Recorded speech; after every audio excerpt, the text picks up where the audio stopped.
Gracias por haber venido.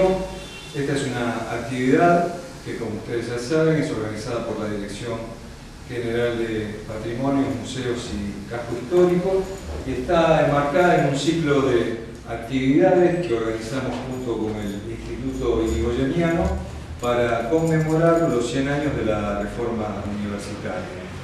Aparte de la muestra, hemos dedicado el último número de nuestra revista digital de Patrimonio e Historia, Revista Ulrico, al tema de la reforma. Y organizamos una charla para el día de hoy y otra charla para el día de mañana a manera de cierre de todo este mes de la reforma. Hoy tenemos el honor de contar en esta mesa al doctor Hipólito Solari Irigoyen y al doctor Diego Barovero, también socio en este emprendimiento.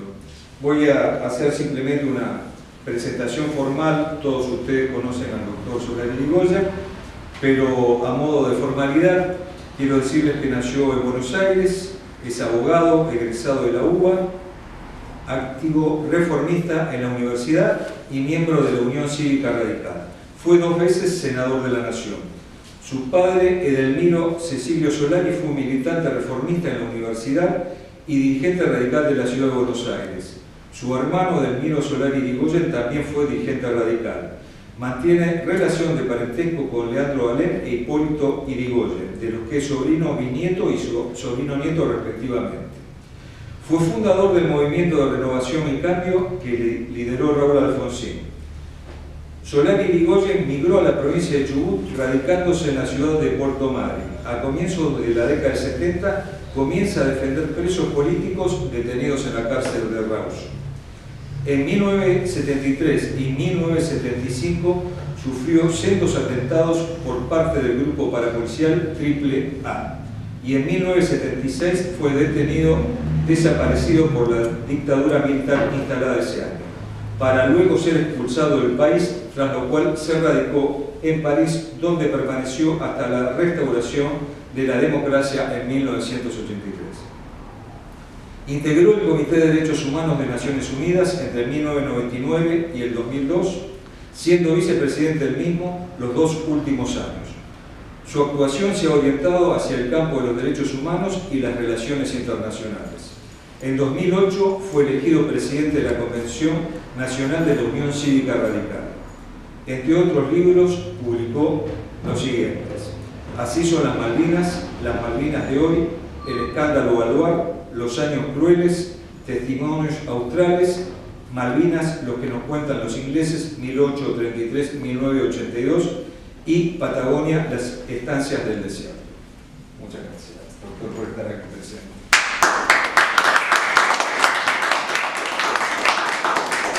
Bueno, y ahora una breve reseña del doctor Diego Barovero. Hemos estado viendo toda la mañana. Somos todos amigos. El doctor Barovero nació en Buenos Aires, es abogado egresado de la UBA, fue docente de Derecho Constitucional en la Universidad de Buenos Aires, actualmente es profesor titular en el Colegio Nacional de Buenos Aires y profesor adjunto en la Universidad Nacional de Lomas de Zamora. Es historiador, escritor y periodista. Sus columnas son publicadas en medios de comunicación de circulación nacional. Es presidente del Instituto Nacional Irigoyeniano y de la agrupación Gente de Arte y Letras Impulso. Dirigente de la UCR, actualmente es miembro de la Honorable Convención Nacional. Entre otros libros, publicó los siguientes: Ricardo Rojas, De las letras a la política, Arturo Monroy, Entre el ensueño y el sacrificio, UCR, su historia, su doctrina, sus nombres, y Raúl Alfonsín, Juicios más balanceados. Bueno, Diego, no sé si vos querés comenzar con alguna reseña en relación a la temática que nos convoca. Primero, agradecerte a vos y a la Dirección General de Patrimonio, Museos y Casco Histórico por la realización de esta exposición, de esta muestra y estos 2 encuentros que se hacen hoy y mañana para recordar y tener presente un acontecimiento tan importante en nuestra vida, no solamente educativa, sino cultural, social y política, como fue la reforma reforma universitaria.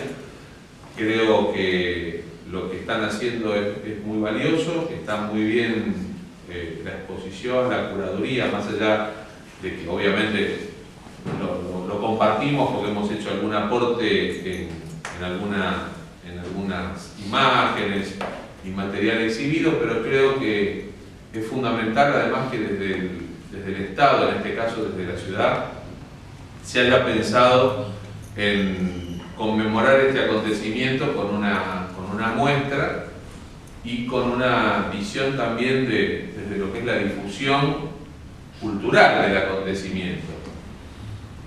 Si bien todos sabemos que la reforma universitaria fue un movimiento político iniciado por una generación de jóvenes de Córdoba, pero con amplia y rápida difusión y repercusión a nivel nacional y a nivel del continente sudamericano, también sabemos que no solamente tuvo influencia en materia de la modificación de los estatutos universitarios, cambió la matriz organizacional de las casas de estudios superiores, planteó principios y postulados que trascendieron un siglo: cogobierno, autonomía, libertad de cátedra y periodicidad de cátedra, extensión universitaria. Planteó también de alguna manera lo que el gran maestro Gabriel del Mazo dijo que en un libro que se llama, creo que lo planteó así, Reforma Universitaria y Cultura Nacional. Y creo que planteó, Hipólito dice exacto porque Hipólito fue muy amigo y también discípulo del maestro Gabriel del Mazo, como también lo fue de Ricardo Rojas, después lo vamos a hacer hablar de eso seguramente. Creo que la reforma universitaria es el producto cultural y político más importante que produce la Argentina democrática de la segunda década del siglo XX. Creo que así como la reforma política de la ley Sáenz Peña, de la que hablábamos recién antes de empezar esta charla, la reforma política que cambió el sistema electoral incluyendo la representación de minorías, el voto universal, secreto y obligatorio, el padrón militar, el escrutinio en manos del Poder Judicial, no sé si dije los padrones militares, implicó, como también dijo Gabriel del Mazo, no solamente una reforma política, sino una reforma constitucional que tuvo realmente grado constituyente, porque pasó a ser efectivo el principio consagrado en el artículo 1 de la Constitución Nacional en cuanto a establecer la forma de gobierno efectivamente republicana y representativa.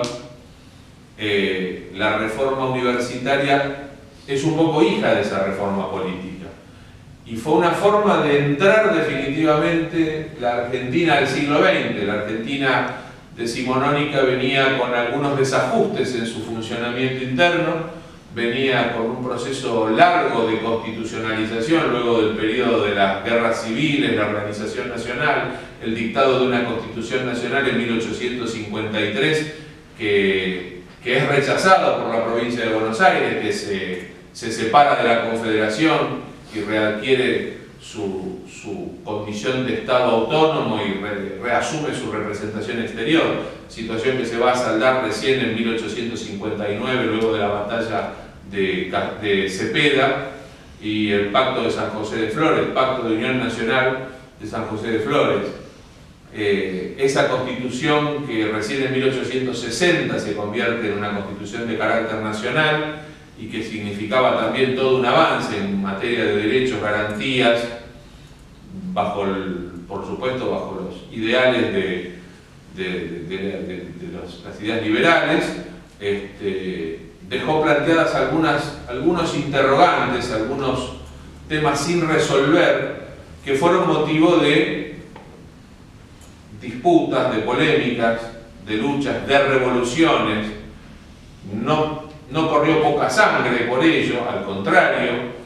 1890, 1893, 1905 fueron jalones de una lucha cívica por asegurar el principio representativo. Terminó haciéndose efectivo, como decíamos, en la reforma constitucional, en la reforma política que, según vuelvo a decir el maestro Gabriel del Mazo, tenía grado constituyente, que fue la ley que permitió por primera vez el pueblo pudiese elegir un presidente en elecciones libres, sin el amparo del gobierno en ejercicio, y ese presidente fue precisamente Hipólito Yrigoyen, cuya candidatura fue proclamada muy poquitos días antes del comicio del 2 de abril de 1916, en los que ganó en el voto popular con una mayoría, si bien no mayoría absoluta, pero una primera minoría holgada, un 47% del voto popular, pero en ese entonces, todos se acordarán,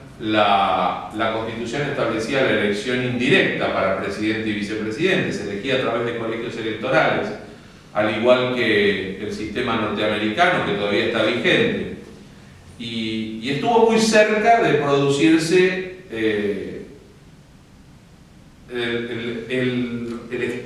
esquivar la voluntad popular, porque en el colegio electoral Yrigoyen no tenía mayoría, dependía de electores independientes, que eran radicales de Santa Fe, que se habían escindido por una disidencia interna de menor trascendencia. Y sin embargo, a esos electores independientes los conservadores buscaron tentarlos de distintas maneras, ofreciéndoles ministerios en el gobierno. Y sin embargo, cuando se esperaba de parte de Yrigoyen un gesto, Yrigoyen que venía de toda una lucha de años y de un apostolado cívico que demostraba que la ética era consubstancial a la actividad política, Yrigoyen dijo que se pierdan 1000 gobiernos pero que se salven los principios. Es decir, Yrigoyen no negociaba nada por esos electores para ser presidente. Y en ese tipo de conductas y actitudes ya nos estaba prefigurando cuál había de ser el estilo del liderazgo democrático que él iba a ejercer en esos 6 años en el que desempeñó la presidencia, convirtiéndose en el primer presidente elegido por el voto popular. Y no es un año común el 18, no es un año simple, no es un año sencillo. En la historia del mundo está marcado porque es una época conflictiva, compleja, de profundas contradicciones, de grandes movilizaciones. Sin ir más lejos, el mundo venía de atravesar una gran guerra, la Gran Guerra Europea, que tuvo carácter de guerra mundial a partir de 1917, cuando ingresan los Estados Unidos en la contienda, al mismo tiempo que se retira prácticamente la Rusia de los zares porque se produce la revolución. Fíjense, ¿no?, qué situación que se vivía en el mundo. Esa guerra vino a dar por tierra con 4 imperios, que cambió para siempre la historia del mundo. Derrocó el imperio alemán, el imperio prusiano, derrocó el imperio austrohúngaro, derrocó el imperio de los zares. Ahí surgió otra cosa, la revolución rusa trajo la novedad de la Unión Soviética y derrumbó también, de Europa al menos, al imperio turco, que dominaba los Balcanes y que quedó reducido solamente al territorio, a la fracción de territorio europeo de Turquía, si no me equivoco, después sí prácticamente eliminado de toda influencia en la zona de los Balcanes, que habían dominado durante varios siglos.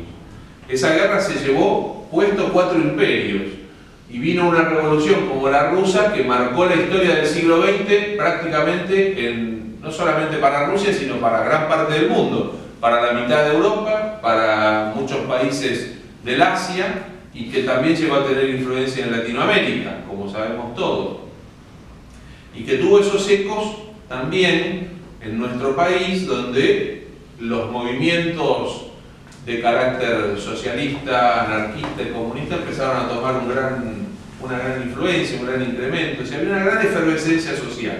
En ese contexto, con conflictos económicos y sociales muy profundos, producto de los desequilibrios de un modelo asentado prácticamente en forma exclusiva en la exportación de productos agrícolas-ganaderos primarios, que es la gran debilidad que tuvo la República Argentina, Yrigoyen se vio en la necesidad de gobernar por lo menos la mitad de su primer periodo presidencial, digamos hasta 1919, si seguimos la línea de los historiadores económicos como Pablo Gerchunov, Irigoyen se manejó en una situación de profunda crisis económica y contención de situaciones sociales claramente adversas. Y desde el punto de vista institucional, con las instituciones del gobierno compartido que exige el sistema republicano, minoría en el Senado, minoría en la Cámara de Diputados, luego va a lograr revertir esa minoría en la Cámara de Diputados, pero va a seguir siendo minoría en el Senado, con la mayoría de las provincias gobernadas por oligarquías provinciales que se habían asentado en los gobiernos por el fraude, es decir, había un gobierno legítimo con legitimidad de origen en el sufragio como el de Irigoyen a nivel nacional, y en algunas provincias como Santa Fe, Córdoba, Entre Ríos, pero la gran mayoría de las provincias seguían gobernando las oligarquías provinciales. Ese es el mundo y ese es el país en el que una generación de gente joven, muy brillante, a la que no hace falta referirnos, todos conocemos los nombres que encararon, al menos en su origen, el movimiento reformista, plantean este cambio, este verdadero cambio copernicano, desde una institución claramente representante de un sistema que estaba perimido, una universidad de tipo escolástica, monástica, autoritaria, absolutista, sin vínculos con la sociedad, sin vínculos con los, en realidad refractario, no sin vínculos, refractario a los cambios sociales, refractario a los avances científicos, culturales, tecnológicos. Y ese reclamo, esa inquietud juvenil encontró en la figura de Hipólito Yrigoyen, presidente de los argentinos por ese tiempo, encontró el eco que necesitaba para que eso se convirtiera en una política de Estado. Conversando con Hipólito antes de cuando recorríamos la muestra, decíamos, nos preguntábamos afirmativamente, pero nos preguntábamos, ¿no hubiera triunfado a lo mejor la reforma del 18 si el presidente no hubiese sido Hipólito Yrigoyen? No en ese momento y en ese contexto, desde lo político, institucional, económico y social, pero está claro que la reforma está identificada importante, de manera fundamental con la presidencia de Irigoyen. Y tal vez sea, no quiero ser injusto, pero este año exige que analicemos en profundidad la dimensión de la gesta y las proyecciones de ella, del acontecimiento, y no solo del acontecimiento, sino del proceso que abre la reforma, porque no es que empezó y se produjo y quedó consagrada. Abrió una puerta, abrió un dique, y ese dique luego, de ahí vino la correntada, el torrente vino después. Pero eso, si no se hubiera logrado abrir, ¿qué hubiese pasado? Y sin lugar a dudas creemos que, bueno, formaba parte de esa necesidad de la Argentina de entrar al siglo XX tardíamente, así como entró tardíamente a la democracia constitucional liberal, con el voto universal, secreto y obligatorio, entró un poco tardíamente, pero entró a una nueva realidad. Y también de alguna manera fue el movimiento que inspiró a gran cantidad de jóvenes dirigentes, líderes de América, que vinieron de sus países a inspirarse acá, vinieron a pulsar la realidad de la reforma en Córdoba, a pulsar la reforma en Buenos Aires, en La Plata, vinieron a la Argentina figuras tan importantes como Víctor Raúl Aya de la Torre, Germán Arciniega, Rómulo Betancourt, Juan José Arévalo, cada uno a su turno, y años después les tocó encabezar en sus países movimientos emancipadores. De alguna manera reconocían en la reforma el origen inspirador de sus luchas, y en Hipólito Yrigoyen a su numen. Siempre recuerdo una frase de Juan José Arévalo, que cuando hace la revolución en Guatemala, dice que su programa de gobierno es el libro El pensamiento escrito de Hipólito Yrigoyen de Gabriel del Mazo, que si podía concretar ahí ese proyecto político habría hecho feliz a su pueblo. Por supuesto sabemos que la revolución guatemalteca terminó mal, con invasión norteamericana, como pasa siempre con los imperialismos a la orden para tratar de sofocar cualquier movilización popular, liberadora. Pero de alguna manera creo que el gran legado de la reforma universitaria es precisamente haber abierto esa puerta. Todos sabemos, acá hay gente que está calificadísima para opinar sobre el tema. Está la doctora Graciela Ferraz, que es una querida amiga, pero además es una investigadora, una cientista social de altísimo vuelo y que conoce en profundidad y detalle todo, no solo el proceso reformista, sino todo lo vinculado a la labor de Ricardo Rojas, otro de los grandes personajes de nuestra historia vinculados a la reforma.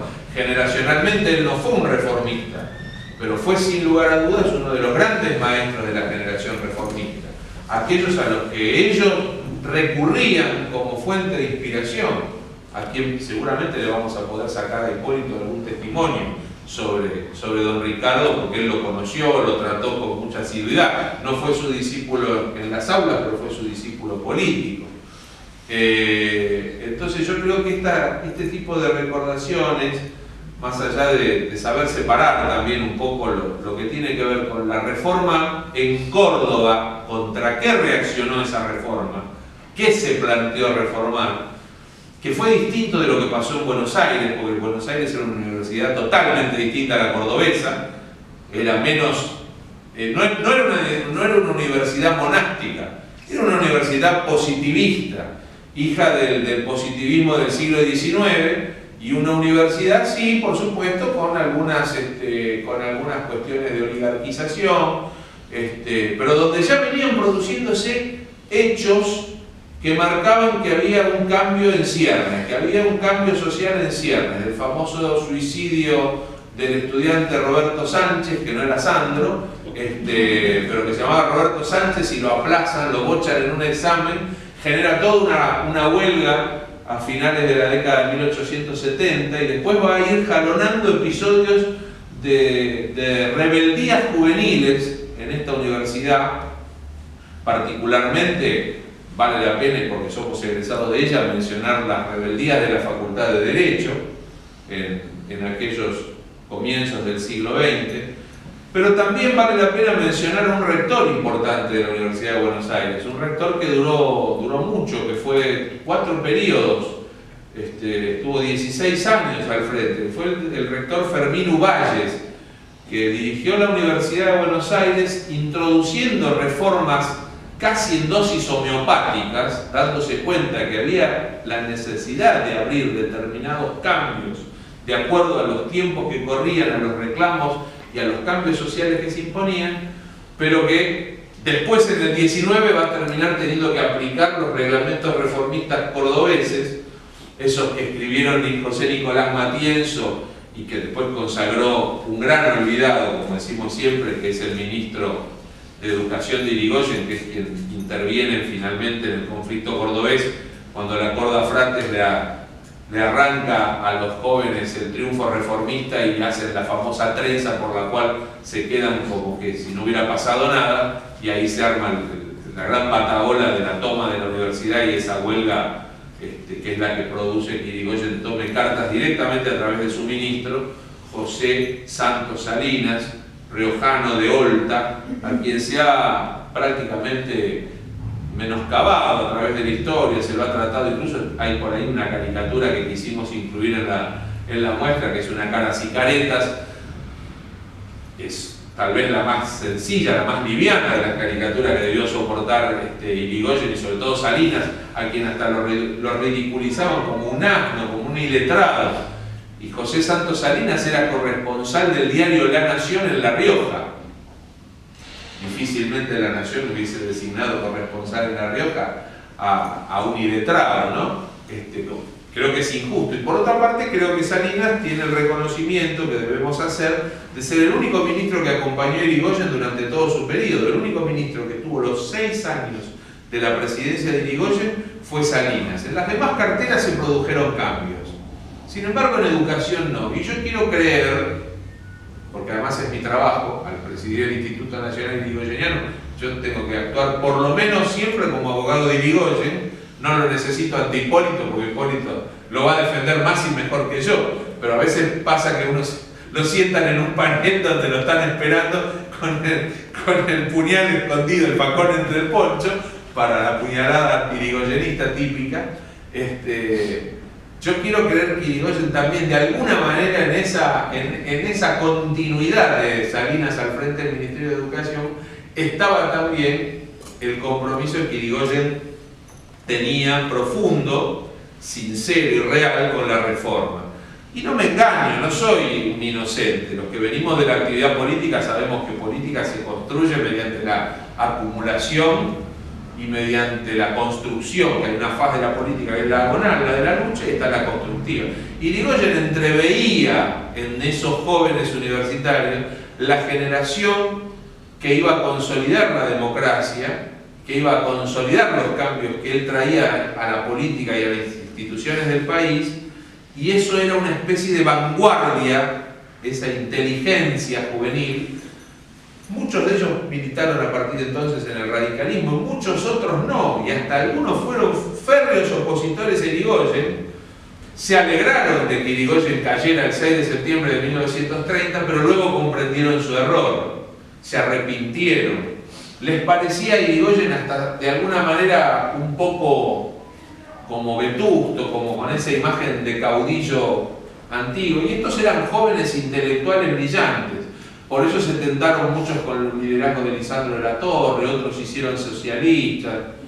Yo me quedo con la idea de, y con esto termino para dialogar un rato con Hipólito, que creo que además va a ser mucho más rico. Me quedo con una frase de un socialista que nunca fue radical, que era el vicepresidente de la FUA y que era el hijo de un ministro conservador de Julio Argentino Roca, que era Julio B. González, Julio Víctor González, hijo de Joaquín B. González, que fue, aunque ya estaba recibido, dirigente reformista, porque eso es otra realidad. Esos dirigentes reformistas ya eran profesionales o estaban a punto de serlo.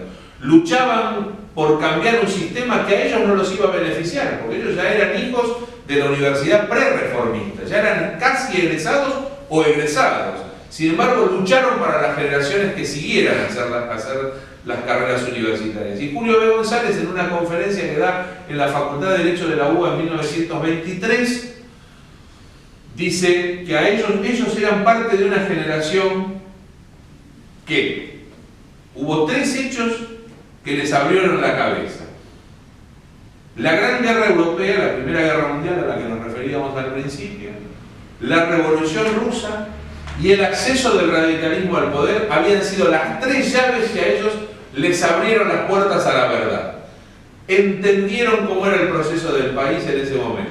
De alguna manera reconociendo que ese proceso no se hubiera podido dar si no era en el marco, en un contexto democratizador que lideró Hipólito Yrigoyen y la Unión Cívica Radical. Con la reforma universitaria fue un poco la hija del proceso intelectual, político e institucional que se había concretado a partir de ese primer gobierno de Yrigoyen y que sin lugar a dudas abrió después las puertas a muchas otras reformas y cambios, porque no se terminó, como decíamos recién, en el 18. Hubo muchas décadas de profundas divergencias en el ámbito de la universidad. Hubo sectores políticos importantes que no creían en la reforma, que no fueron reformistas, que eran casi un capricho burgués o una especie de veleidad de la clase media o del medio pelo, diría Jauretche, y que con los años se logra consolidar. Y fundamentalmente creo que una de las más felices conclusiones que tiene el proceso democrático iniciado en 1983 es que una política de Estado sostenida a través de estos 35 años, casi 35 años, más allá de avatares individuales y circunstanciales que no vienen al caso, porque lo que interesa es ver toda la película y no la foto, la universidad reformista alcanza no digo esplendor en términos científicos, intelectuales, pero sí alcanza su consagración definitiva, deja de ser discutida, pasa a ser tomada como patrimonio por toda la cultura política democrática argentina, a tal punto que los principios de la reforma pasan a tener grado constitucional y se incorporan en la reforma constitucional de 1994. Ahí, sin lugar a dudas, vamos a reconocer también la coherencia y la consecuencia de la acción del presidente Alfonsín, que en 1983, cuando asume luego de las primeras elecciones libres después del dramático dictadura cívica militar del 76, Alfonsín, una de las políticas que se fija como norte de su gobierno es la consagración de los principios reformistas en la universidad. No fue fácil, lo llevó a cabo, normalizó las universidades, las que se crearon a lo largo de estos años, se crearon bajo los principios reformistas, y creo que en ese sentido su prédica, recogida en la Convención Constituyente del 94, de la que él también fue uno de los grandes artífices, creo que merece el reconocimiento de toda la comunidad, no solamente la comunidad universitaria, sino la comunidad política argentina. Así que por mi parte solamente agradecer la invitación a esta charla, a este panel, y por supuesto que estaría muy lindo también poder escuchar de Hipólito, que fue un protagonista de esas luchas, de cuando no era fácil ser reformista, porque hoy se puede ser reformista de alguna manera con la tranquilidad de saber que uno es un dirigente estudiantil que pone la mesa en su facultad o reclama su derecho a ser representado, tener su representante en un claustro o organizar su centro de estudiantes sin temor a ser reprimido. Y hubo épocas en las que no fue así, y seguramente Hipólito, que las vivió y consagró su vida a esos ideales, va a poder dar testimonio de ello con la fidelidad que lo caracteriza.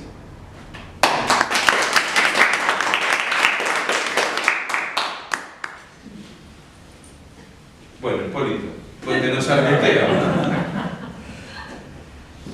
Sí, aunque no, yo vine acá para estar junto a todos ustedes y escuchar a mi querido amigo y un muy buen representante de la cultura argentina, Diego Barovero, pero si tengo que decir algunas palabras, las digo con gusto, tratándose de la reforma universitaria, dado que yo he sido militante reformista en mi juventud y lo soy hasta hoy, porque la reforma universitaria, si bien nace en 1918, no tiene límites y se va renovando, y en esa renovación llega hasta el día de hoy y se proyecta hacia el futuro.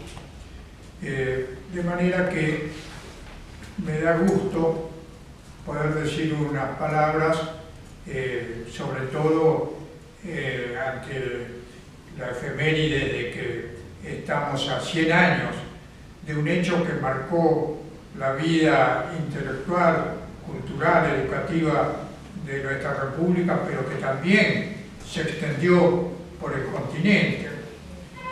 Ese es un tema que alguna vez traté, que me encontré con Víctor Raúl Haya de la Torre en Colombia, y que él fue uno de los que llevó, junto con Betancourt, junto con Germán Arciniega y otros prohombres de nuestro continente, los ideales de la reforma universitaria.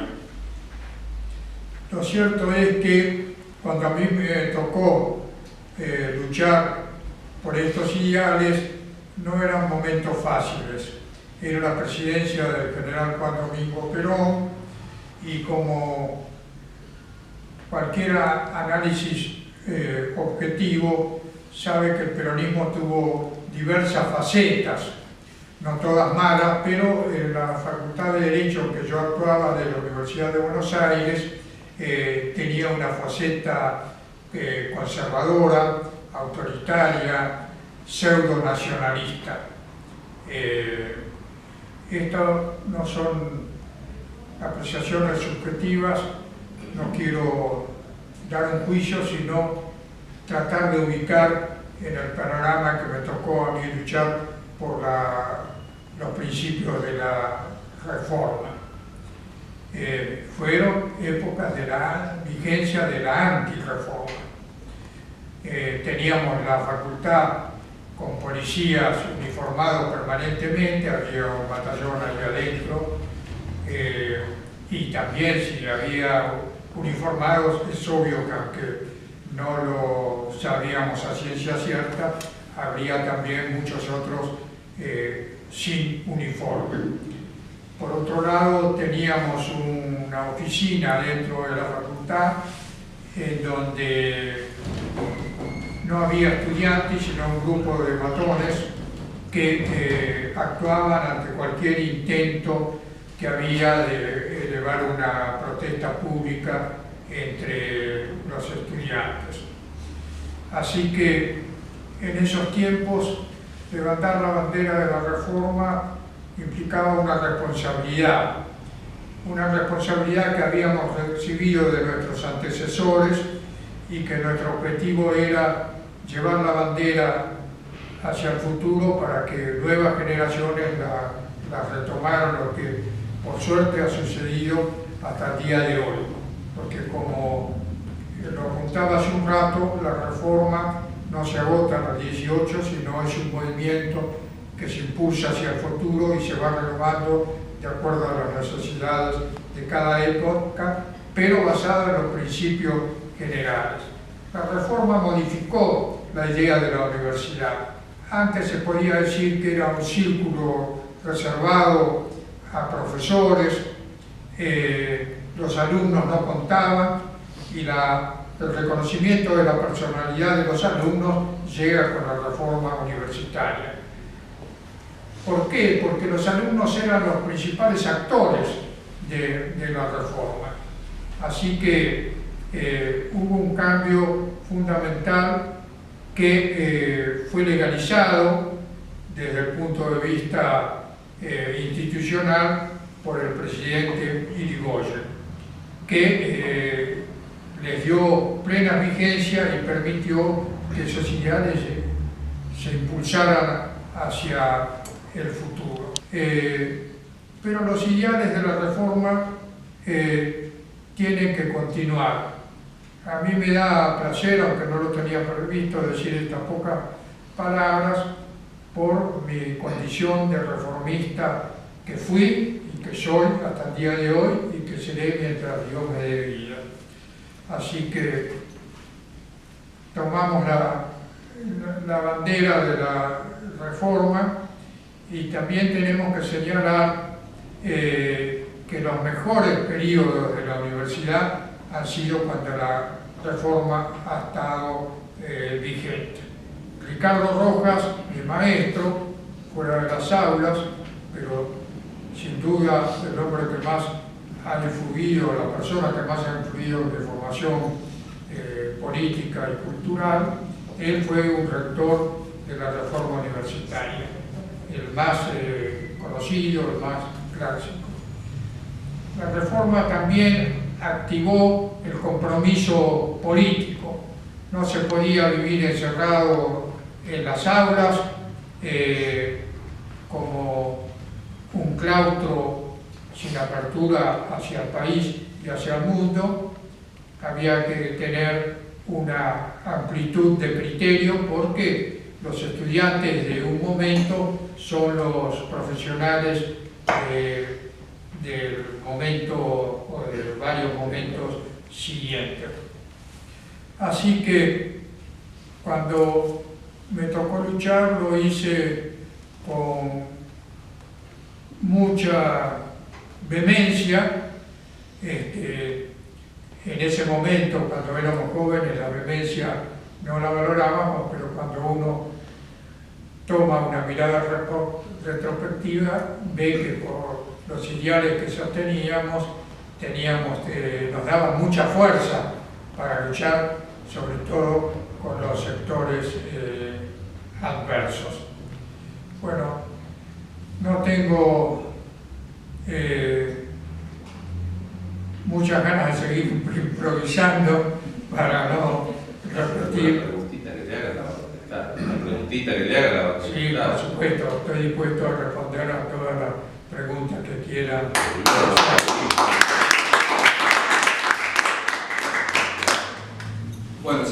hacer alguna pregunta? Sí, la doctora va a hacer preguntas. Qué compromiso, no. No, pero vio que la reforma se da en diferentes universidades. Está en la Universidad de la reforma nace en la Universidad de Córdoba, pero se expande en diferentes universidades. Obviamente que mientras la Universidad de Córdoba tiene esta idea que es monástica, escolástica, ¿no? Y con una fuerte impronta jerárquica del catolicismo, no es la misma situación ni en la Universidad de Buenos Aires ni en la Universidad de La Plata, que son los casos que yo conozco a raíz precisamente de Ricardo Rojas. Y también se expandió entre la las universidades provinciales que había en aquel entonces. No conozco el caso particular, pero sí en el caso de Buenos Aires y de La Plata, en relación a Rojas, donde mientras que en Buenos Aires Rojas precisamente va a ser el rector reformista, ¿no? El que va a llevar, de alguna manera, va a encarnar el espíritu de la reforma, y en la Universidad de Córdoba lo entienden como el maestro inspirador, tal es así que hay un telegrama, el famoso telegrama Rojas, su telegrama el mismo día de la reforma, donde le dice: maestro, ¿no? Hemos logrado el espíritu, la educación de la cultura nacional que usted propone, hemos logrado el nacionalismo cultural que usted propone, y ahora y nuestra misión es expandirla, ¿no?, a todo el continente. Y el mismo día de la reforma le hace ese telegrama a uno de las principales protagonistas de la reforma y del manifiesto liminar, a Ricardo Rojas. Pero no es así la recepción de Ricardo Rojas, hasta donde yo sé, en la Universidad de La Plata, donde justamente es Julio B. González, hijo de Joaquín B. González, en esa universidad positivista, ¿no?, donde la reforma se plantea de otra manera, y el mismo Julio B. González hace un mea culpa de cómo expulsaron de alguna manera a Ricardo Rojas de su cátedra de la historia de la literatura, obligándolo a hacer una suspensión, ¿no? ¿Había habido un pequeño antecedente en 1905, puede ser, en La Plata, de algunos principios? Fuerte, por favor. Si en 1905, me pareció haber leído alguna vez, había habido algunos estertores, algunos pequeños movimientos estudiantiles que fueron sofocados, ¿no?, en la Universidad de La Plata. Puede ser. En ese momento Rojas recién agarra la cátedra de Historia de la Literatura. Claro. Pues, Ahí, curioso pero de Ricardo Rojas, que fue uno de los más ilustres, si no el más rector de la Universidad de Buenos Aires, que era un autodidacta. Claro. Un hombre que escribió 50 libros y tocó numerosas materias de historia, de institucionalización, de política. Tiene libros como El radicalismo de mañana, por ejemplo. Fue un gran poeta. Dramaturgo, escribió obras de teatro. sí. Escribió Los Yantas, Las Salamancas. Los Yantas, que fue representado varias veces. Yo lo vi en el Teatro San Martín, hace unos años, que lo representó la compañía de Luis Abel. Una gran obra. Y fue un gran poeta. Para mí, por ejemplo, El Albatros es la más linda poesía épica que conozco de la literatura argentina. Si tienen ocasión de leerla o de releerla, háganlo, porque es realmente una belleza. Él la escribió precisamente en su confinamiento en Ushuaia. Él escribió su libro El Cervantes en Ushuaia y esta poesía El Albatros. Y el retablo español también, que iba publicando por entregas en el diario La Nación, del cual él era colaborador asiduo. Bueno, abarcó todos los géneros, ¿no?, en sus 50 libros. Inclusive, si pasan por la casa de él, verán que el frente representa en Charcas 2837 la casa de Tucumán. Esa la hizo Ángel Guido, que fue el que hizo el monumento a la bandera. a quien yo tuve el honor y el gusto de conocerlo en la casa de Ricardo Rojas. Pero Guido... Un verdadero maestro de nuestra arquitectura, además rescatando toda la identidad de la arquitectura colonial, los orígenes, el enlace entre lo autóctono y lo hispano. Él llevó a la Martín práctica, Noel, perdón, como Martín Noel también, dos arquitectos que muy él llevó a vinculados la a Rojas. práctica en la casa de Ricardo Rojas las ideas, las definiciones que había hecho Rojas en el libro Silabario de la Decoración Americana.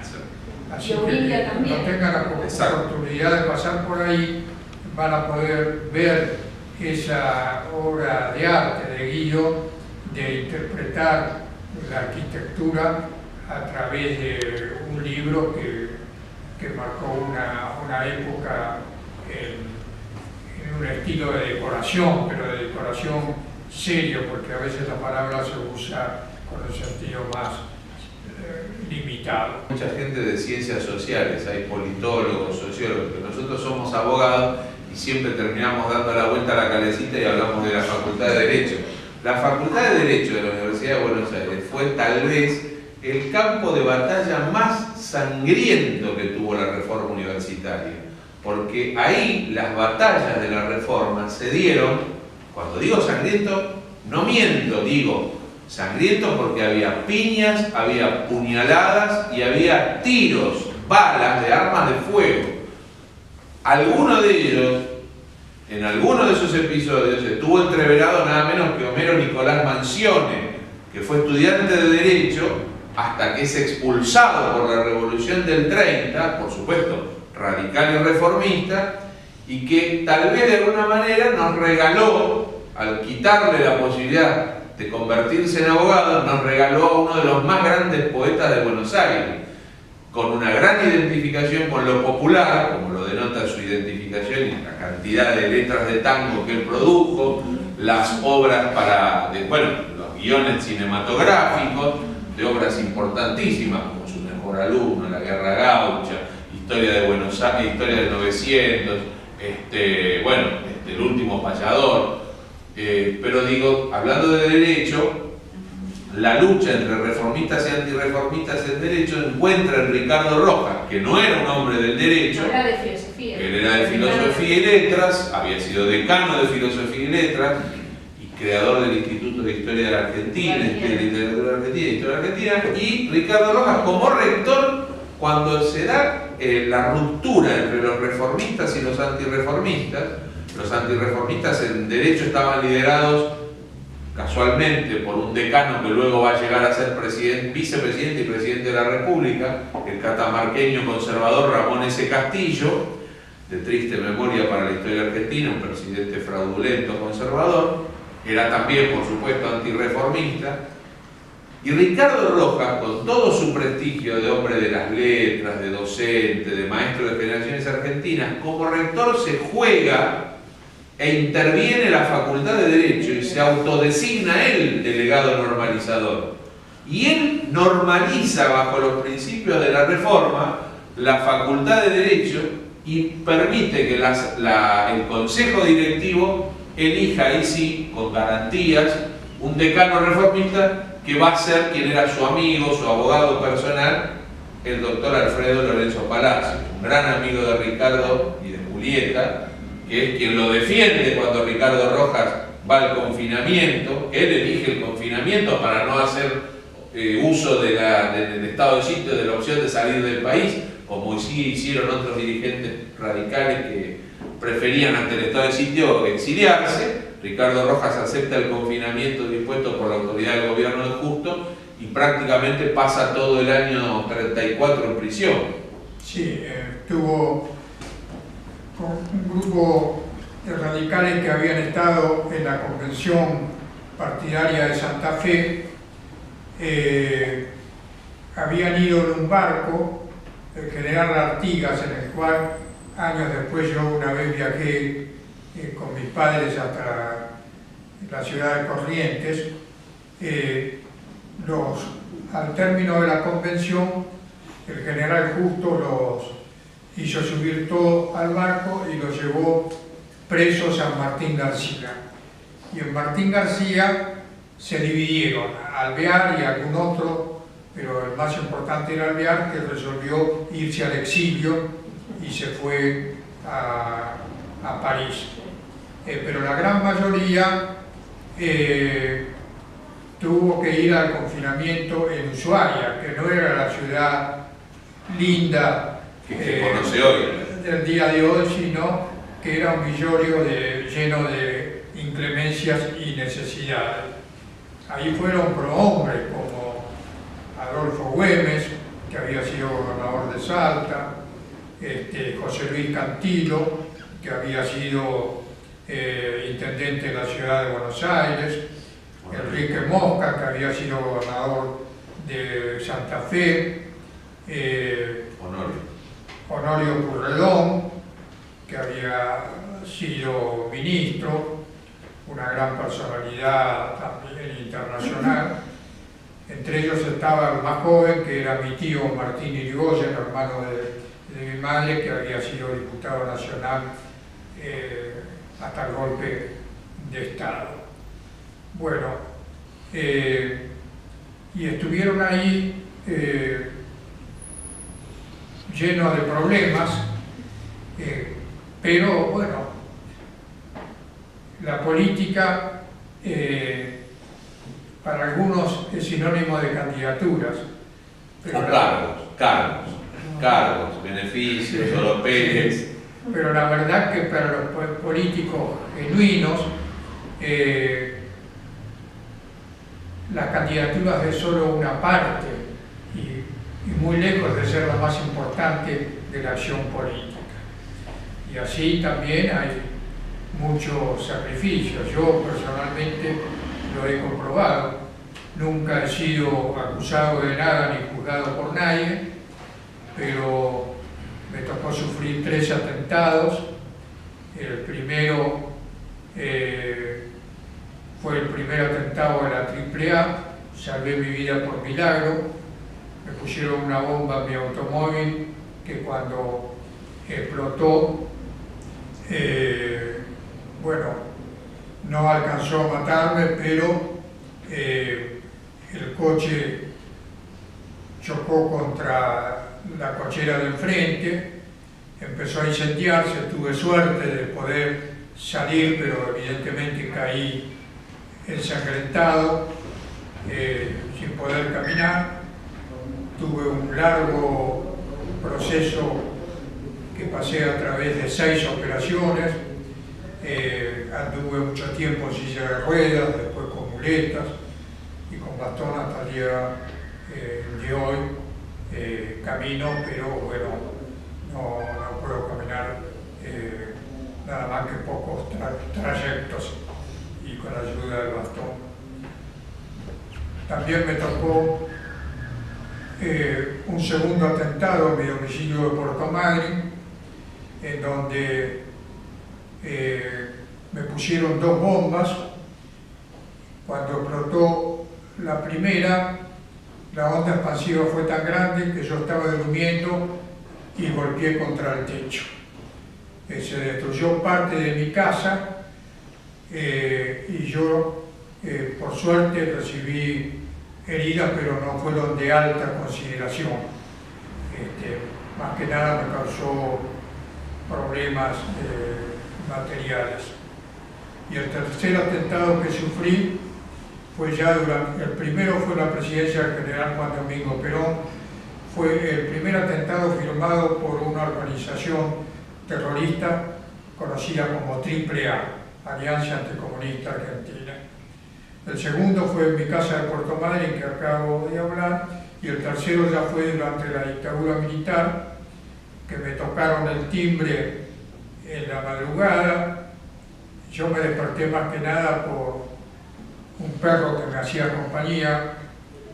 Mi señora había ido a Buenos Aires al colegio, a ver el colegio de los chicos, así que yo estaba solo y ella debía llegar ese mediodía. Cuando miré por la ventana desde el primer piso, vi que estaba lleno de soldados, cuerpo a tierra, pero no tenía, era la última del pueblo. Era una calle de tierra y yo, como era senador nacional, nunca había querido pedir ni que me la pavimentaran ni que me pusieran luces. De manera que, para que no se pensara que buscaba privilegios por mi función, cuando en realidad yo pagaba impuestos, hacía todo lo que debía hacer cualquier ciudadano. Bueno, esto muestra que la política es también, para los genuinos políticos, para los que no hacen de la política sinónimo de cargos y de beneficios, una compensación de persecuciones y bueno, y también algunos momentos felices, como se puede llevar adelante una acción legislativa. Yo he sido legislador durante muchos años, en 2 periodos, pero también tiene esa parte negativa. Ahora no tanto, porque bueno, el país desde el 83 se ha democratizado, a veces con más defectos, a veces con menos, pero no existe el peligro de los golpes de Estado que se inauguró en 1930 y que nos tocó vivir a muchos de nosotros, sobre todo los que tenemos más edad. Eso es bueno, estos recuerdos, para que se sepa que la democracia no llegó a la Argentina por casualidad ni caída del cielo.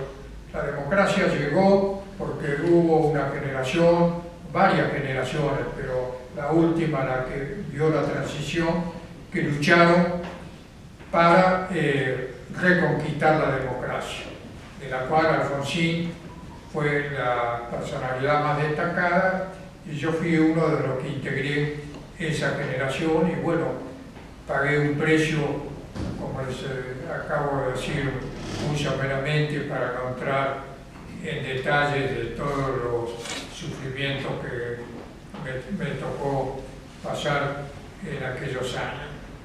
Pero bueno, podemos considerar que no fue una lucha inútil, porque desde 1983 hasta la actualidad, unas veces con más imperfecciones, otras veces más perfecciones, pero ha quedado atrás el periodo de la amenaza permanente de los golpes militares que se inauguraron y abrieron una etapa nefasta el 6 de septiembre de 1930. Bueno, cualquier otra pregunta a disposición para responderla. Bueno, parece que ha sido suficiente. Les agradezco mucho su presencia a todos ustedes y especialmente a los expositores, al doctor Barovero y al doctor Solari. Muchas gracias. No, un aplauso.